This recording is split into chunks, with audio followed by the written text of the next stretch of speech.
Well, guys, after the crazy chaotic events of last week, how did everything play out and what ended up happening in this finale and what direction are we heading in season 2? Let's find out.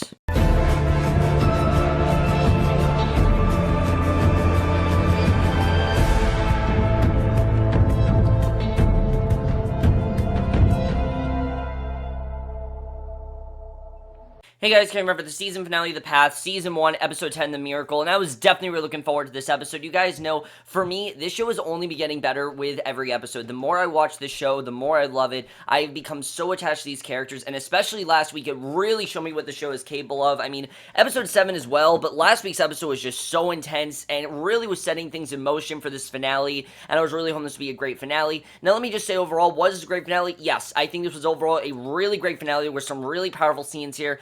I just don't know if it was as satisfying as it could have been. There were a lot of things here, especially in the last act, that just felt kind of not finished and kind of confusing, but I feel like that's the direction they want to take the show. You definitely get the sense that next season is going to be very different, but let's just get into that in this episode, which I thought was a really great episode. I don't think it was the best episode or anything. I think last week's episode still remains the best of the season, but this episode I really did enjoy. Some really incredible scenes.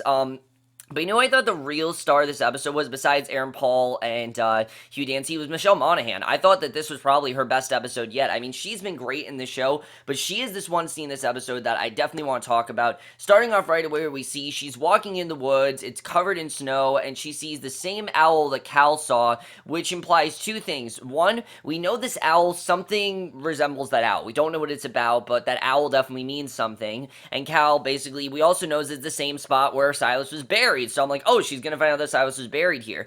But then we cut away from that, and we find out that it's Christmas, and many Meyerists are decorating the town, but they don't really support Christmas. It's very interesting, because you see some are decorating the town, but these aren't Meyerists that are decorating the town. These are the people that aren't Meyerists, because Meyerists, obviously, Christmas is not a part of Meyerism. That is a Christian thing. It is not a Meyerist holiday, and basically, Eddie's with Hawk and Summer in the car, asks Hawk if he's okay. Hawk asks what's going to happen, and Eddie says he doesn't know, but he promises him as soon as he does, he's the first person that he'll tell, and he tells Summer, then asks, and Summer then asks if he had Christmas when he was a kid, because, you know, we've known for a while now that, you know, Eddie and Sarah have not been have not been, exposed to Meyrism their entire life. This is something that started when they were, I think, preteens and things like that, but they weren't like that forever. There was a time when Meyrism wasn't around, and basically, he asks, of course, why. He says he sort of did. He asks why. She says a girl in their class has an invisible ink pen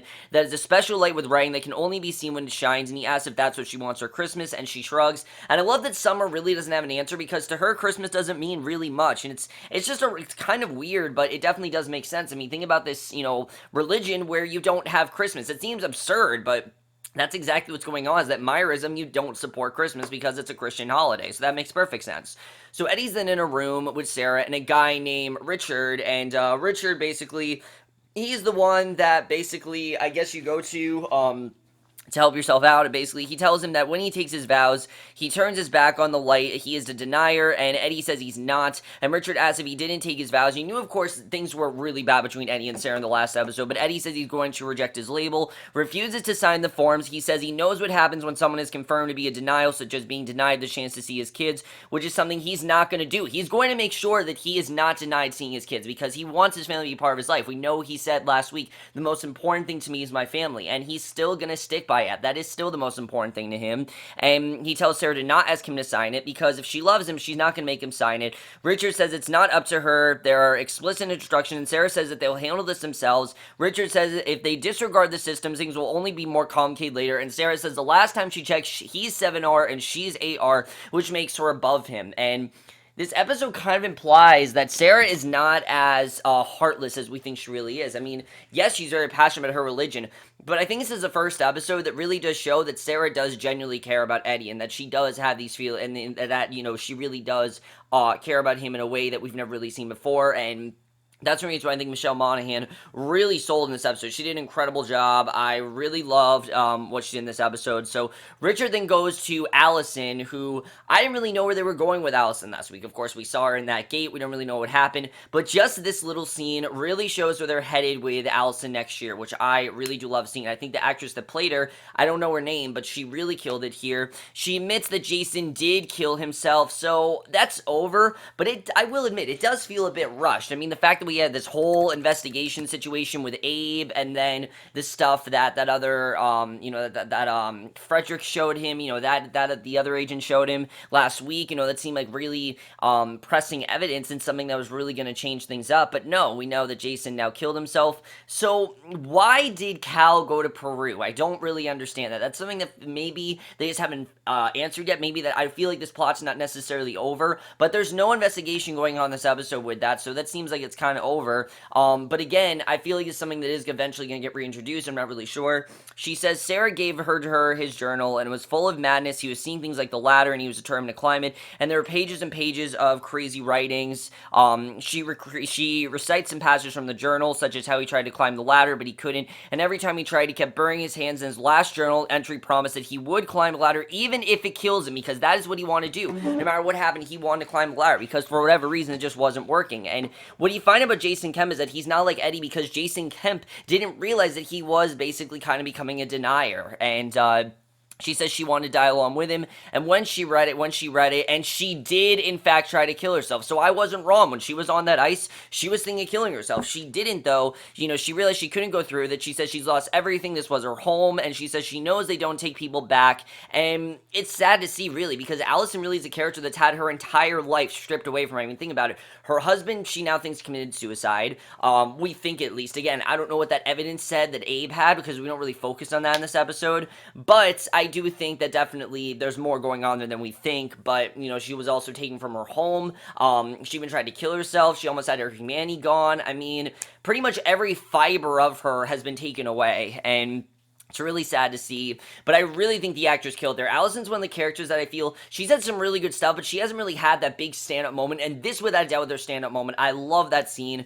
Cal is an interview from a reporter who asked him if Meyer is really coming, because obviously everyone wants to know, is Meyer really going to come, the fact that he's been in this coma. The camera crew thinks it's going to be the biggest day for the movement, and Cal says to make sure the camera has warm colors, and wants to put it on a live feed to San Diego. They ask if it's just going to be him up there, and is there anyone else they need to worry about, and of course they're talking about Sarah, who we don't really know what the situation is there. We see Eddie and Sarah then come home. He tries to talk to her, but she just walks away. She can't talk to him again. She can't really look him in the eye, because things are never going to be the same between these two, and it's sad to see. We'll get into this a little bit later, though, because I don't think that that's necessarily true, that not everything's going to be the same. So Sean and Mary are with Sean's parents, and obviously Sean has now agreed to basically get married to Mary, which again is a ridiculous situation the way that's all turning out, and you don't really know if that's actually going to happen, if that wedding's going to happen by the end of this episode. I mean, you don't really know. He's giving a tour of the town. His mom, Karen, says it's not a good idea for his dad to be out there too long because he's not feeling well. And I love that Sean's parents are non-Meyris. It's such an interesting scenario here because up to this point, I mean, we've seen a lot of characters interact that are Meyris, and Sean's parents are non-Meyris. And Karen says that she was always envisioned a church wedding, and Sean says he doesn't believe in Jesus because he hasn't done their family any good. And honestly, I think it's a valid statement, the fact that their family, he hasn't done their family any good, the fact that Jesus hasn't really helped them. His dad then asks if they got to choose each other or put them together like moon people, and Sean asks why they even came. They already lost their daughter. He tells them that he loves Mary, and if they want him in their life, they will love her too, no matter what happens, even if they don't want Mary in their life, he loves her, and that's why they need to accept her. So I love how defensive Sean was of Mary. I love that he didn't try to shut this down. It really just showed that he does genuinely love her. And this isn't just two people that were forced to be together. They do, in fact, love each other, and this is something that Sean really does love for Mary. But you don't really know if Mary has that same love for Sean, which I think is really good here. So Sarah then asks Felicia when the last time she saw Silas was, and we begin a second investigation. Not the investigation we thought we were going to, but a new investigation. And I think a really interesting plot point that I really enjoyed here, because we knew eventually a Silas situation was going to come up. I mean, we saw last week Sarah's trying to call Silas, and we see, she's trying to call him over and over again. It's not working, and Felicia says she hasn't seen him in months. Sarah says she's been calling him, and even when he disappears, he usually calls her back, and, for whatever reason, he's not calling her back, and she had a bad feeling. She's been seeing a snow owl every day during her walk, and again, we don't know what these snow owls mean, but clearly there's something that they mean, because she wouldn't just randomly bring it up. Definitely a snow owl means something, and I don't really know what it means. I feel like maybe it means that someone's guilty of something, or something's not right. I don't really know what the snow owl means, but that's something I'm looking forward to seeing in season 2, is what does this snow owl mean? That's something I do feel they are going to eventually explore, which I really do like seeing. There are a few TV shows that do that, like The Path does. The only other show I think that can do that is The Leftovers. That's really the only show I think that uses imagery to tell these really deep messages, and I love that this show does it. You guys know that's one of the reasons I love The Leftovers so much. There are many other reasons, but this show honestly could end up being on the same level as that show. We'll get into that, though. But basically, Felicia says that she spoke to him on the phone after Cal took in the Hondurans. He was upset that he thought that they had lost sight of the movement, and that's why they flew out there. Sarah asks if she thinks Silas came too because of the Pachamama on her desk, because, of course, it was his Pachamama. Why else would she have it? And Felicia says that maybe Cal disappeared that night, and Sarah asks what she means. She says nothing, and Sarah says that she thinks this is a pretty big accusation considering it's Cal, and it's not something that they should take lightly because they know how erratic Cal really is. And this episode really does imply that Sarah is really the one that knows Cal the best. Out of everyone, Sarah's the one that knows him the best, and Cal then comes in. She tells him she should go. He says he was wondering if she thought any more about Meyer's wishes, that she ran the next phase of this movement with him. She says it's kind of hard for her to think about taking on more work, and he asks if she's okay. Obviously, it's hard for her to talk to him right now because she doesn't really know what's going on with him, and she tells him that she says it's kind of hard for her to think about taking on more than work, and he asks if she's okay, and he says he wants her to know he's thinking of her, and he knows that they had their clashes since they came back, but that's only because she gets him, so it felt amazing to be close to her the other night. Sarah says they need to keep things strictly professional. She wants to keep things professional. She doesn't want them to be in a relationship, and he says she came to him. She says she knows. He asks if it was just about getting Hawk back, and she says it wasn't, and she's sorry. He says he does hope she follows Meyer's wishes, and she should be staying on the stage with him on Friday, and she asks where he was the night they took the vote on what to do with the Hondurans, and she says that she knows, and she says to tell her, and he tells her how he relapsed and had drinking problems from the night before. He says the next thing he knew, he woke up in a pool of his own vomit, but again, does not tell her about Silas. That's the one detail she wants to know, is what's going on with Silas, because she knows whatever is going on is connected to Silas. She just doesn't really know how it does, and he's not all proud of it. He asks why she's asking. He then leaves before she can say really anything, because, he just is really upset on why she's asking this, and it's kind of sad, because you do see, I think, that Sarah genuinely does want to help him, but he's really not telling her what she wants to. So Sarah then gives Summer probably some of the most heartbreaking news we get here, that Eddie is going to be leaving them, and he's going to be living somewhere else, which I feel like we inevitably knew was coming, but it really is sad to see here. We see, he says that he's going to be living somewhere else from now on, and Summer asks if he's going to bring the light to the other people, and Eddie says he's going to live without it, and Summer asks what he is without the light. And thinking about Summer's position, Summer probably is in the worst position, because she has been, exposed to this all her life. She thought this is the only way to go, that anyone that's not exposed to the light is wrong, and she doesn't really understand, why Eddie would just suddenly not support Meyrism. And, she's a little girl, but I really think she gave a great performance here, and that's something I've really loved about Summer as a character, that she's never come across as annoying. She's come across as actually quite smart, and kind of on the same level. Not exactly Paige from the Americans, more like a younger Paige, but she's not annoying at all, and you really do care about Summer, honestly, and I am looking forward to seeing, maybe in coming seasons, what they do with Summer, because I do feel like eventually they're going to be able to do a lot more with her,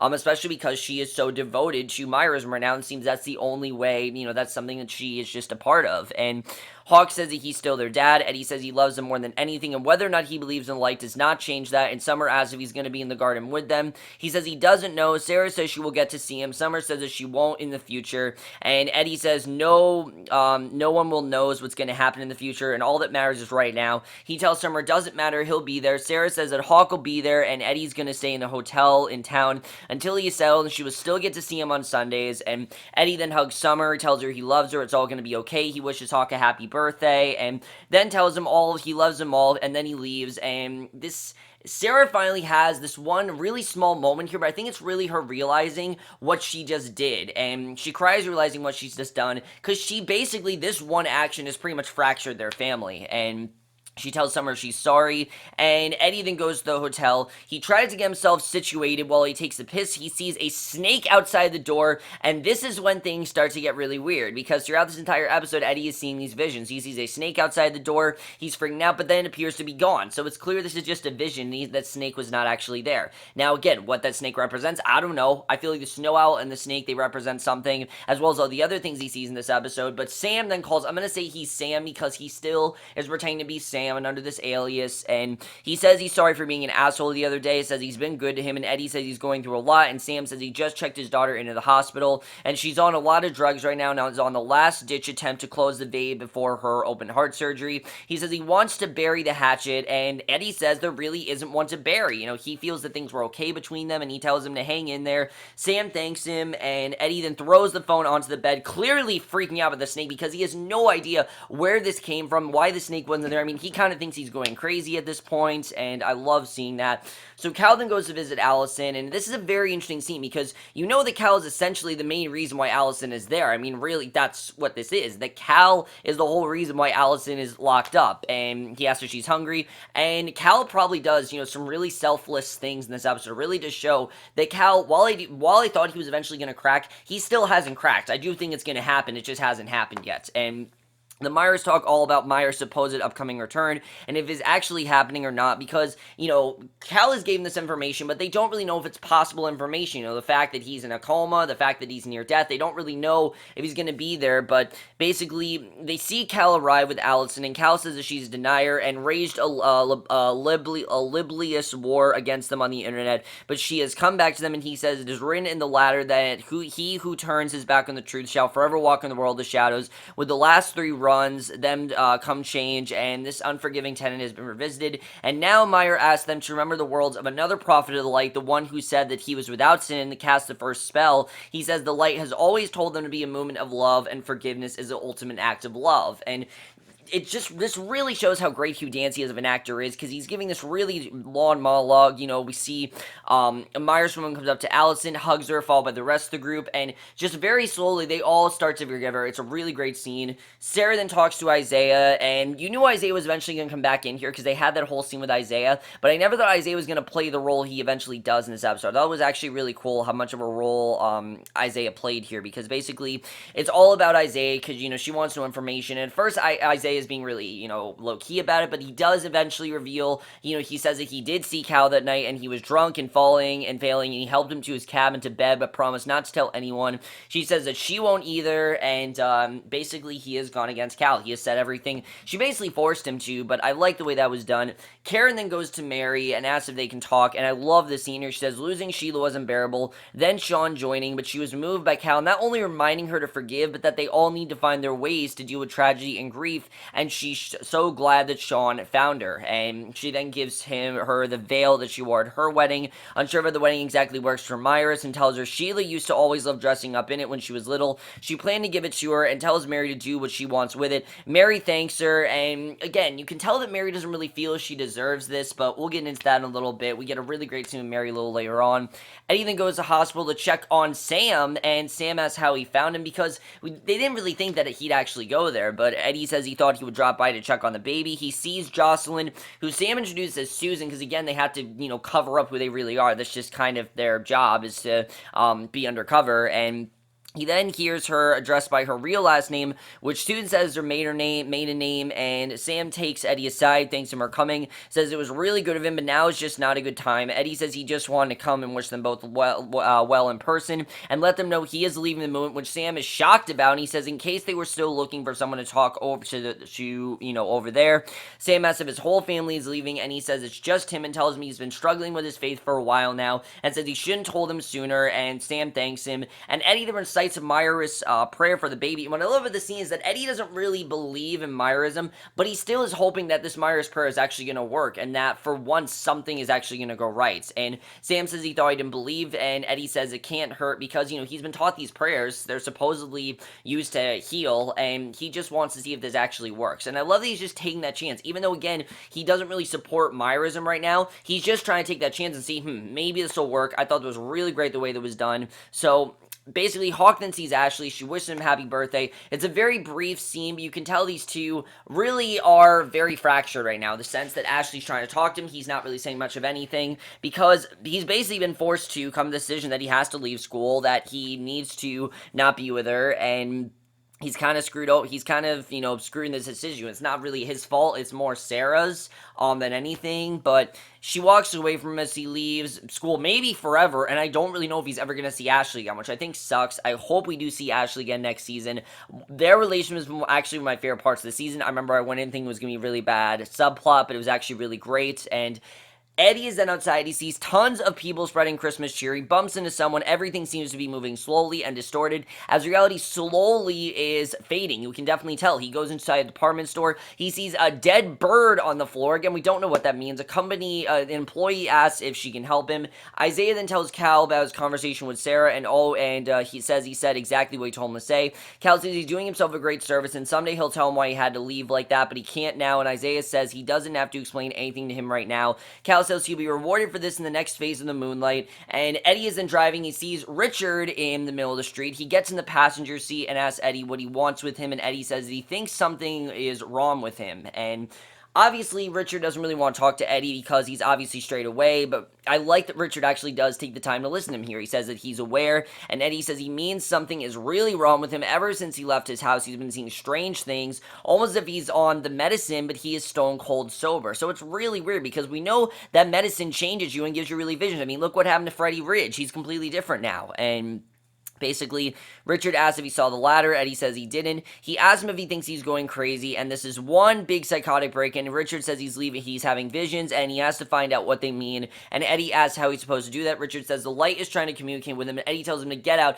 He does not want to hear about the light. He's been told about the light for all his life. To him, it's bullshit, we know, and he says he's losing his mind. Richard says they won't go away until he finds out what they're asking of him, and Eddie yells at him to get out, and drives off. Richard says if he doesn't find out, they'll destroy him, and basically, he doesn't get that last part of information, that if you don't find out, they'll destroy you, because he leaves before that, and I don't really know what's going to happen there, but I like that Eddie is slowly having these visions that they are eventually going to destroy him, so we'll have to see if he does come to terms with these visions, but that's basically the direction for Eddie in Season 2, and then we get two really incredible scenes, one for Mary and Cal, and then one for Sarah, which is probably my favorite scene in this episode. We see Mary goes to see Cal, who asks if everything is okay. She's near tears, and admits she's not a good person. She finally admits that she's not a good person, and he asks where this is coming from because, at one point it seemed like she was happy with Sean, but she says, unlike him, people fix them, and they got broken, and they can't be fixed, and he says he doesn't believe that's true. She shows him the veil, says it should be for Sean's bride. He says she is his bride, and she says she is someone who will try to be good to him and loathe him, but she'll always want something dark near her inside her, and he says that's why it's so good marrying him, and says that they need to surround themselves with a force that will bring out the goodness that they are capable of, and she says she still wants him, and we find out that she does in fact still have feelings for Cal, and she wants him to be held by someone who knows her from all of her corners. She takes off her veil, and they have sex, pretty much. They actually have sex for the first time, so she's now cheated on Sean. Sean's gonna find out at some point, I don't know when, but he does not find out in this episode. He's gonna find out at some point, though. So Eddie then goes back to the house, and I love the reason why he's back at the house. He's not just back there because he wanted to say his last goodbyes. He's there to drop off something to Summer. He has something for Summer. We don't know what it is, and basically he says he has something he wants to give her. She says her family's coming for dinner, and he should just give it to her what he has for Summer, and she'll give it to her. He says he wants to give it to her, and she says that it'll only make things worse. He says that she's his fucking kid, and she tells him to go home and get some sleep, and he says that that's the problem, that he doesn't have a home. This was his home. This is everything he's known. Everything he's known has been in this home, and her parents arrive along with Nicole's kid. She says she'll call him tomorrow, but Summer then arrives, and it's too late to leave as Summer immediately sees him, runs up to me, says he has something for her. We'll get to what it is a little bit later when we get to that really touching scene, and Hank tells him straight out it's time to go. You can tell right away that he's dead to their family. They want nothing to do with him. They all go inside as Eddie drives away, and we get this incredible scene with Sarah. Now, this kind of comes out of nowhere, but I feel like it's always kind of been there. We've had small moments this season. Now, for the most part, Sarah this season has been very devoted to Meyrism, and it's been basically her main priority, and basically her main way of life. This isn't just something where this is just something that Sarah partakes in. This is more of a way of life for her, and here, you really get the sense that not only is Sarah changing as a character and evolving, but she's kind of always felt this way. She's had these small moments of not being a Meyerist, and Gabby tells Sarah she did the right thing and it'll all be better soon, and she will feel good about this, and Sarah finally says, she finally stops listening to her parents and says, is it really going to? Asks if it feels good. They haven't seen Tess for 15 years, and she's not wrong. I mean, think of it. She's had a sister for 15 years that she hasn't gone to see because she's a non-Meyerist, only because she's a non-Meyerist, not because she's bad, not because she's done anything wrong, but because she's a non-Meyerist. And I love that Sarah's starting to think that maybe this is wrong, and it's, and it's good that her kids are going to grow up without a father. She says she loves him, and she finally says that she loves him. She says straight out she loves Eddie, she loved him, and she still loves him, and it's so sad because I think she's realizing in this moment that she doesn't want to lose Aang. She doesn't want to lose that Diane, but unfortunately, it's just too late. She says, fuck all of them. It's clear this wasn't at all her decision, and it's just really sad to see the way that whole scene turned out, because I think we can really tell that Sarah didn't really want to have to do this, but she just thought this was the most logical step to take, and now she's trapped here where she can't really change it because the damage has already been done. She can't really change it there. So Sarah looks out her window the next morning. The doctor comes to Abe and Jocelyn and says that she is the news, and apparently his daughter's completely cured of PDA, and maybe this miracle actually helped. Maybe what Eddie said helped. I'm not really sure. But the way the vessel all closed on its own is really interesting. She apparently no longer needs surgery, and very interesting the way that goes on. But Sarah then goes to Cal, asks if she can come in, and he says he's working beside him, says yes to working beside him on Friday and taking the movement to the next generation. He says he's so glad. He says together they will make the movement grow. He says he'll find her later and they will discuss everything. And when he closes the door, we see he's hiding a covered Mary. He did in fact have sex with Mary. You can already tell that he kind of is guilty about it. He feels very guilty because she clearly did sleep with him and in the hotel. And then we see Eddie's in the hotel room. And here's where I started to have complaints about this episode, that I feel we had way too many panning away from Eddie back to this, panning away from Eddie back to this. And I understood it was supposed to feel like a dream and it was supposed to feel really weird and things like that, but just this to me didn't exactly work. Eddie's in the hotel room. We see the snake crawling on him as he sleeps. He runs out of bed, which is basically the last straw. This is basically him saying, you know what, this is the last straw. I'm not going to do this anymore. He goes to Peru to seek out someone to figure out what the visions mean, because that's where this all started, was he went to Peru, and that's when he starts to deny his Meyrism fates, and he feel like if he goes to Peru, then he'll really understand what the situation is here, because something's going on. He doesn't know what it is, but something is clearly going on, and basically, Cal then says today will forever be marked as the day their book was finished and the day their lives truly begin. He says nothing can be more symbolic of new life than the three services him and Sarah will be performing, which is recommitment of a denier, of course, for Allison, the wedding for Mary and Sean, which is still happening, which is crazy, especially after the scene with Mary, and the taking of vows, of course, for Hawk. And basically, because we realized that he was going to take his vows, and Eddie then opens a gate. Cal performs the recruitment. Now, why do I think that Hawk didn't decide to not become a Myers? Because he knows what it did to Eddie. He doesn't want to have to go through that, and I think he just wants to be there. He just kind of wants to be there. He can't really say no, and Cal performs the recommitment ceremony, then the wedding and the vows, and Eddie goes into a room. He again sees the dead bird. After the ceremony, Sarah says she can't believe how many came, and Cal says only the beginning, and next year they'll need a bigger gathering house, and Cal then tells him that Meyer has in fact arrived, and he's decided that this time has come for him to transcend his birth form and commit to pure light. He begged them not to do it, but most of them knew that he was a father to him and his only parent, but then Meyer reminded him that he's not gone, he's with him forever, because every day as they rise and see the sun and feel its warmth, every day when they look to the light, Meyer is looking back. Then he promised a miracle, and this is a miracle for them. And yes, this does come across cheesy, but I feel like that's the point. It doesn't sound believable. It sounds honestly kind of fake, and I feel like that's kind of the point. This isn't really supposed to sound true. And he's then asked that Sarah and Cal assume his post, and together that they will be guardians of the light. He says that they will try their best to be half the leader he was. Meanwhile, back in Peru, Eddie is pretty much losing it. He's seeing visions pretty much everywhere he looks. He's seeing the dead bird, he's seeing the snake, and again, he doesn't know what this stuff means. And basically, at the party, Hawk goes to Summer, who's writing on a fridge, and Hawk asks what's going on. She says Eddie got her the ink pen and Eddie did, in fact, that gift that he gave her was the ink pen that she wanted for Christmas, and all all over the walls, it just says, Daddy come home to the light, Daddy come home to the light. She feels that she could maybe get him back to that light. And again, she's a kid, she doesn't fully understand. It's kind of sweet though that she's doing that. She cries, Hawk holds her. Basically, I think Hawk knows that there's another way out of this, but Summer's kind of trapped. She doesn't really feel there's another way out of this, and it's sad to see, definitely. Especially because we know Hawk is secretly kind of a denier at this point, and Sarah's told someone is at the front gate, wants to see her, and it's Mary's dad, and this is when things get really crazy. He says Cal tried to intimidate him. Sarah says she'll get Mary. They will settle this and he says that she doesn't understand. Mary was all he had, and Cal took her from him. So until somebody makes it his while, he will haunt them, and Sarah says to call the cops, and he says that because she knows that obviously this guy is bad news, he says they'll make it a full moon because he has nothing better to do, and she realized that that was last month, and asked if he saw Cal, and spoke to him, and he says he seemed like he was running from something. Eddie then goes into the hotel room. He stayed at Peru, which is just an empty hospital bed, and that's really weird. All we see is this empty hospital bed. Now, what this means, I don't know, but all we see is this empty hospital bed. So, Cal then goes to look for Sarah, and we see this cracked door, and Sarah is much angrier here, and she actually figured out everything. She figured out his password, which is her name. She says that he wrote the runs, and he had to, and that he pretty much faked it. He wrote those last 3 runs, and he said that he had to. Tells her Meyer is dying of cancer. He promised him that he would keep him alive, and she shows him that she has found his stash, pours him a drink, and basically everything he just said to them was fake. He just started out to motivate them, and she tries to force him to drink this, which I think is really interesting to see if he actually is, addicted, and he asks what she's going to do about it, tell everyone. She says that she loves him way too much to do that. Let's talk about the line. A lot of people said the whole line with, oh, you love him. I think it's more of a brotherly love for Sarah and Cal, which I think he hopes was more, but I think for Sarah it really is more of a brotherly love, but they're going to have to figure this out together, like where Silas is, and she toasts to the truth and takes a drink, and it seems like together she's going to figure out that Silas was killed. We don't know if Silas was actually killed, if he's actually hallucinating, we're not really sure,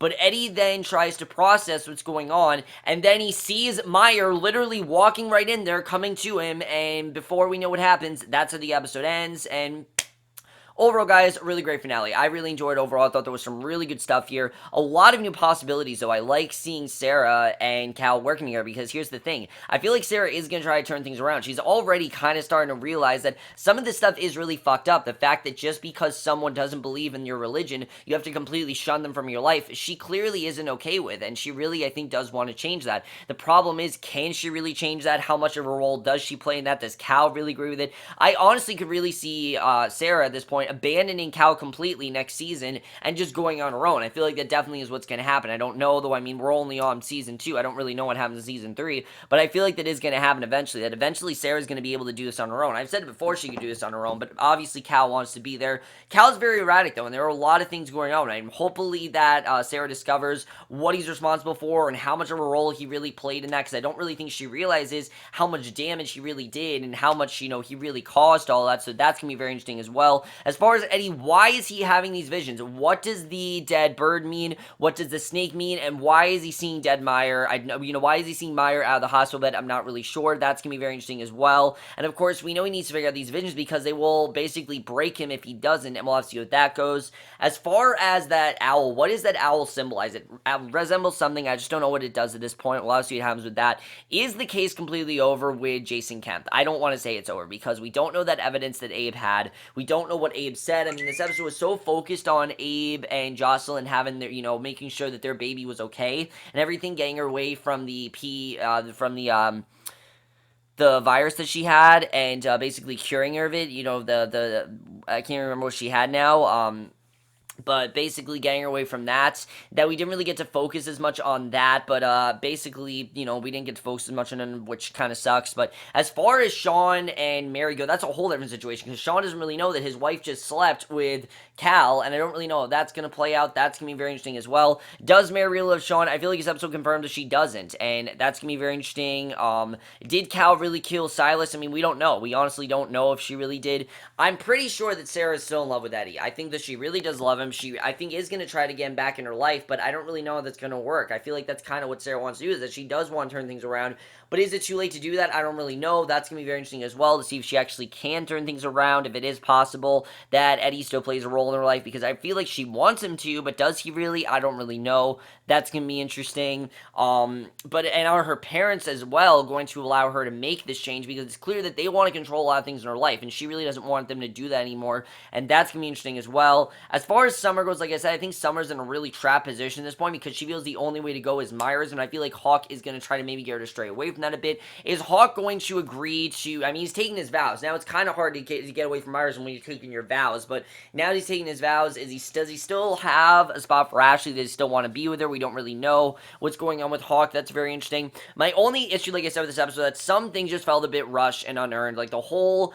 hallucination with Eddie just felt a bit out of nowhere. Like, it really felt a bit out of place. I understood he's hallucinating and everything, but it just felt a bit out of place. The case not being there, that felt a little bit weird as well. The fact that we didn't get as much with Hawk, I was expecting a lot more with Hawk, and we didn't get it. I feel like it's kind of the point, though. This was more of setting up next season than it was a big finale. Last episode was so big that I'm not surprised it wasn't as big as an episode, but overall, the first guys saw this episode, love to hear your thoughts. What do you think of the season in general? For me, let me talk about the season, because you guys know the season, I thought it was going to struggle, and it really did struggle in the beginning, but then after episode 4, I think the show just stayed on this consistent greatness level, and it got better and better every week. I got more invested in the characters, the story, the performances here were amazing. The performances are definitely Emmy-worthy, and definitely, without a doubt, Hulu's best show they've done so far. I cannot wait for season 2, definitely really looking forward to it. Probably one of the best shows of this year.